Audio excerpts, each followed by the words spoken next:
दोस्तों daily useful sentences का आज है दूसरा दिन जहां हम फिर से घर में यूज होने वाले डेली यूजफुल सेंटेंसेस डिस्कस करने वाले हैं ताकि हम अपने इंग्लिश को इंप्रूव कर सकें। तो चलो बिना किसी देर के शुरू करते हैं। सबसे पहला सेंटेंस है खिड़की खोल दो। ये तो हम सब जानते हैं, कमरा बहुत बंद बंद लग रहा है। अब हम अक्सर हिंदी में ऐसी बातें करते हैं और इसके लिए इंग्लिश क्या होना चाहिए, चलिए देखते हैं। खिड़की खोल दो, open the window. The room feels too close. The room feels लग रहा है, लगने के लिए यहां पर क्या वर्ड है, फील करना, ठीक है। दरवाजा धीरे से बंद करो, तेज आवाज आती है। So close the door slowly, it makes a loud noise. अब दरवाजा बंद कर दो हम सब जानते हैं, लेकिन इसकी इंग्लिश यहां रही। So close the door slowly, it makes a loud noise. कृपया टीवी का आवाज कम कर दो, टीवी की आवाज कम कर दो। So please lower the volume of the TV. Lower the volume, TV की आवाज को कम करना, ठीक है। और अगर बढ़ाना है तो उसके लिए वर्ड आएगा raise. Raise the volume of the TV, के टीवी की आवाज थोड़ी सी बढ़ा दो, ठीक है।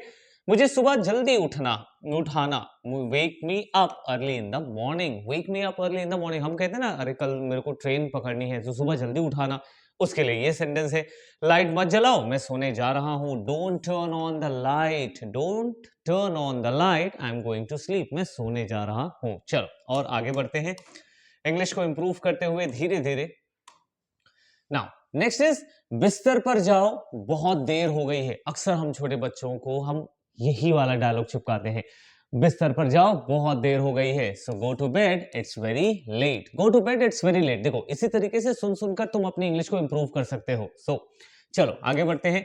मोबाइल चार्ज में लगा दो, बैटरी खत्म हो गई है। Put the phone on charge. Put the phone on charge, the battery is dead. Charge खत्म हो गई है, the battery is dead.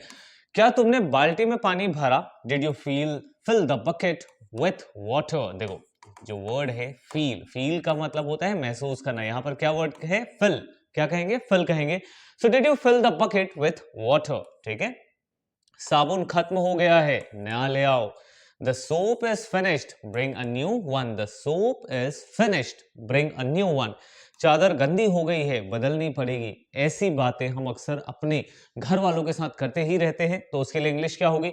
The bedsheet has become dirty. हो गई है नहीं पहले से, ठीक है। The bedsheet has become dirty, it needs to be changed. It needs to be changed, okay. I hope you all are learning new sentences. कृपया कपड़े तह करके रख दो, मतलब उसको अरेंज करके रख दो। तो क्या होगा? Please fold the clothes and keep them properly. Please fold the clothes and keep them properly. घर पर मेहमान आने वाले हैं, सफाई कर लो। इसके लिए क्या होगा? Guests are coming home, clean up. यहां पर बहुत सारे लोग टू वर्ड का इस्तेमाल करते हैं, गेट्स आर कमिंग टू, लेकिन घर के साथ कभी भी टू वर्ड का इस्तेमाल नहीं करते हैं। सो सेंटेंस होगा guests are coming home, clean up. मुझे नहाने जाना है, बाथरूम खाली है। अब ये सवाल है कि क्या बाथरूम खाली है? I need to take a bath. मुझे नहाने जाना है, I need to take a bath. Is the bathroom free? Is the bathroom free, क्या वो खाली है? क्या तुमने पौधों को पानी दिया? Did you water the plants? क्या तुमने पौधों को पानी दे दिया? Did you water the plant? सीढ़ियों पर सावधानी से चलो, फिसल सकते हो। अब घर में सीढ़ियां हैं तो फिसलने का भी डर है, तो उसके लिए इंग्लिश क्या होगी? Walk carefully on the stairs. सीढ़ियों को हम क्या कहते हैं? स्टेयर्स कहते हैं। So walk carefully on the stairs, you might slip. You might slip, फिसल सकते हो। बहुत लोग यहाँ पर कैन लगा देते हैं सकते हो के लिए। कैन कब यूज करते हैं? जब 100% चांस होता है कि वो फिसलेगा ही फिसलेगा, तो उस टाइम में कैन लगाओ। कम चांसेस है फिसलने के, तो माइट। जहां चांसेस कम वहां यूज करेंगे माइट को। Now moving to the next, that is fridge में ठंडा पानी रखा है, ले लो। There's a cold water there. Actually there's का मतलब होता है there is cold water in the fridge, take it, ले लो। बरसात हो रही है, खिड़कियां बंद कर दो। इट्स रेनिंग, बरसात हो रही है, इसके लिए है it's raining, close the Windows, खिड़कियां बंद कर दो। प्लेट सिंक में मत छोड़ो, धोकर रख दो। कभी कभी ऐसा होता है ना कि हम प्लेट्स में कुछ खाए और उसे सिंक में रख देते हैं, तो उसके लिए इंग्लिश क्या है? Don't leave the plates in the sink. Don't leave the plates in the sink, wash them, साफ कर दो। नाउ नेक्स्ट इज फर्श पर पानी गिरा है, फिसलना मत, ठीक है। Water has spilled on the floor. पानी गिरने के लिए वर्ड क्या है? Spilled. So water has spilled on the floor, don't slip, गिरना मत, फिसलना मत। नल खोलकर मत छोड़ो, पानी बर्बाद होता है। Don't leave the tap open, water gets wasted. देखो कितने मजेदार सेंटेंसेस है। Don't leave the tap open, water gets wasted. अब ये अपने डायरेक्ट सेंटेंसेस में यूज कर सकते हो, इसके लिए कोई ग्रामर और पढ़ने की जरूरत नहीं है। और जो लोग बहुत ज्यादा ग्रामर में फोकस करते हैं वो ऐसे सेंटेंसेस पढ़ते नहीं और इंग्लिश ठीक से बोल नहीं पाते हैं। ठीक है, तुमने कपड़े प्रेस कर लिए, सवाल है। ठीक है, सो did you iron the clothes, did you iron the clothes. घर की चाबी कहां रखी है, वेयर इज द हाउस की, घर की चाबी हाउस की। तुमने अखबार देखा, did you see the newspaper, did you see the newspaper. तुमने अखबार पढ़ा, did you read the newspaper. अगर पढ़ने की बात आएगी तो रीड यूज करना। लंच बॉक्स धोकर रख देना, wash and keep the lunch box properly. अब दो काम है यहाँ पर, पहला धोना और दूसरा रखना। सो दोनों के लिए है wash and keep the lunch box properly. Now next is sink साफ कर दो, गंदा लग रहा है। Clean the sink, it looks dirty. गंदा लग रहा है, अब रहा है करके बहुत सारे लोग कंटिन्यूअस टेंस बनाते हैं, it is looking dirty, but कभी भी इट इज लुकिंग डर्टी नहीं होता है। Clean the sink, it looks dirty. Now moving to the next. अब ये है आज नाश्ते में क्या बना है, what's made for breakfast today, what's made for lunch today. अगर लंच की बात करोगे, डिनर की बात करोगे, what's made for dinner today. Okay, now चाय बहुत मीठी हो गई है, the tea has become too sweet. Too का मतलब समझते हो, एक दो वर्ड है, एक तो सो है और एक दूसरा है टू। सो का मतलब है कि वो इतना मीठा है कि तुम आराम से पी सकते हो। टू का मतलब बहुत ज्यादा जब मीठा हो जाए, तुम पी ही नहीं पा रहे हो, तब उस कंडीशन में हम कहेंगे कि चाय बहुत मीठी हो गई है, तो वहां पे टू वर्ड का इस्तेमाल करेंगे, जरूरत से ज्यादा मीठी हो गई है। ठीक है, कृपया ये सामान अलमारी में रख दो, प्लीज कीप द स्टफ। सामान के लिए क्या वर्ड है, स्टफ है। थिंग्स, नॉर्मल इंग्लिश में हम लोग थिंग्स वर्ड का इस्तेमाल करते हैं, बट यहां पर एक्चुअली होना चाहिए stuff. Please keep this stuff in the cupboard. Now जरा बाहर से दूध ले आओ, please get some milk from outside, please get some milk from outside.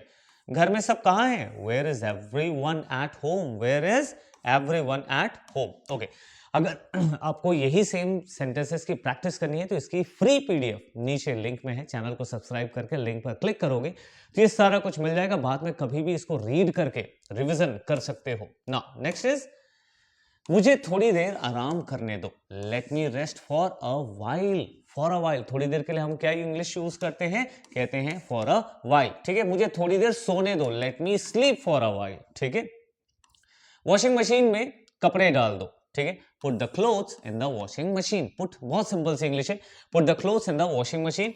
रात को सोने से पहले कूलर बंद कर देना, सोने से पहले कूलर बंद कर देना। Turn off the cooler before sleeping at night, before sleeping at night. अब इसको किसी भी सेंटेंस में तुम चेंज कर सकते हो, जैसे सोने से पहले वाईफाई बंद कर देना, सोने से पहले दरवाजा बंद कर देना, सोने से पहले फोन चार्ज कर लेना। तो क्या हो जाएगा, जैसे सोने से पहले फोन चार्ज कर लेना, so charge your phone before sleeping at night. ठीक है, टेबल ठीक से सेट कर दो, set the table properly, set the table properly. फर्श गीला है, पहले सूखने दो, the floor is wet, let it dry first. अब क्या होता है, जैसे घर में जो लेडीज होते हैं ना, वो पोछा लगाए, अगर तुम उसके ऊपर चले गए तो फिर पता है ना आफत आ जाती है। तो वहां की इंग्लिश क्या होनी चाहिए, अभी हमने देखा। नेक्स्ट है पलंग के नीचे झाड़ू लगानी है, सबसे मुश्किल काम यही होता है, झाड़ू हर जगह लग जाती है, पलंग के नीचे रह जाती है, तो उसके लिए क्या है, the bed needs to be swept underneath, underneath उसके नीचे। ठीक है, अब बेड है, बेड की जगह तुम सोफा ले लो, टी टेबल ले सकते हो। ठीक है, the bed needs to be swept underneath. ठीक है, ये स्वाइप पोछा लगाने का ही थर्ड फॉर्म होता है। अलमारी में जगह बनानी पड़ेगी, हमारी अलमारियों में इतना सारा सामान होता है ना, जगह बनाना है, उसके लिए इंग्लिश क्या है, we need to make space in the cupboard, we need to make space in the cupboard. कमरे की लाइट बंद कर दो, turn off the rooms light. पर्दे धोने के लिए निकाल दो, take the curtains out for washing, take the curtains out for washing. मुझे किताब सही जगह रखनी है, I need to keep the books in the right place, मुझे किताबें सही जगह पर रखनी है, तो क्या हो जाएगा, I need to keep the books in the right place. तो सेंटेंसेस के साथ साथ उसके प्रोनाउंसिएशन पर भी ध्यान दो कि कौन से वर्ड को कैसे प्रोनाउंस करते हैं, क्योंकि जितना इंपॉर्टेंट सही इंग्लिश बोलना है उतना ही इंपॉर्टेंट है सही तरीके से प्रोनाउंसिएशन। ठीक है, नाउ नेक्स्ट इज छत पर मत जाओ, बहुत धूप है। Don't go to the terrace, it's too hot, it's too hot. जरा झाड़ू पोछा कर लो। Please do some sweeping and mopping. ठीक है, स्वीपिंग एंड मॉपिंग का मतलब झाड़ू पोछा होता है। बाथरूम साफ कर दो, गंदा हो गया है। Clean the bathroom, it's dirty. आज के सारे सेंटेंसेस हमारे घर से रिलेटेड है। इसके बाद के वीडियो में हम बात करने वाले हैं खाने पीने से रिलेटेड। ठीक है, तो वेट करना उस वीडियो को, और अगर वीडियो पसंद है तो लाइक जरूर करना।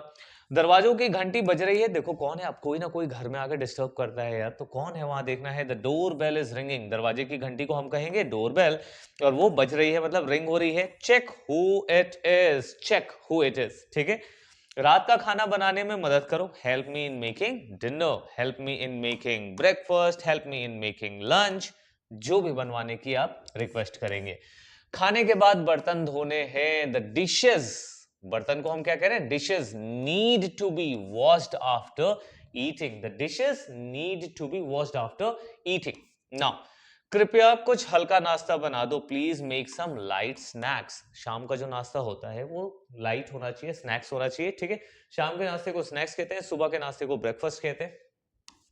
कमरा बहुत गंदा हो गया है, सफाई करनी पड़ेगी। The room has become very Messi. गंदे को हम क्या कहते हैं, हर बार डर्टी नहीं कहते हैं, कहते हैं उसे messy. The room has become very messy, we need to clean it, we need to clean it. तकिए के कवर बदल दो, चेंज द पिलो कवर्स। तकिए को पिलो कहते हैं। तो देखो हमारी वोकैबुलरी इंप्रूव हो रही है, साथ ही साथ हम इनको सेंटेंसेस में यूज कर पा रहे हैं, and that is a beautiful thing you can do to yourself. अपनी इंग्लिश इंप्रूव करनी है तो ये जो सेंटेंसेस है ये सीख लो भाई साहब, यू विल बी हैप्पियर। क्या तुमने पंखे की सफाई कर ली, did you clean the fan. क्या तुमने रूम की सफाई कर ली, did you clean the room. तो दैट वाज इट, इतने ही सेंटेंसेस थे आज के। तो दोस्तों हमने मजे मजे में 50 सेंटेंसेस कवर कर लिए हैं। उम्मीद करता हूं कि ये वीडियो सीरीज आपको पसंद आ रही है। अपने इंग्लिश को ऐसे ही इंप्रूव करते रहो। कल शाम को 5 बजे फिर से एक नई वीडियो मिल जाएगी जो खाने पीने से रिलेटेड रहेगी। चलो, अगर ये वीडियो आप बहुत बाद में देख रहे हो तो इसकी ऑलरेडी पार्ट 3, पार्ट 4, पार्ट 5 बन चुकी है, तो आप इन वीडियोस को देखो, इंग्लिश को इंप्रूव करो। मिलते हैं अपने अगले वीडियो में दोस्तों, तब तक के लिए गुड बाय, थैंक यू।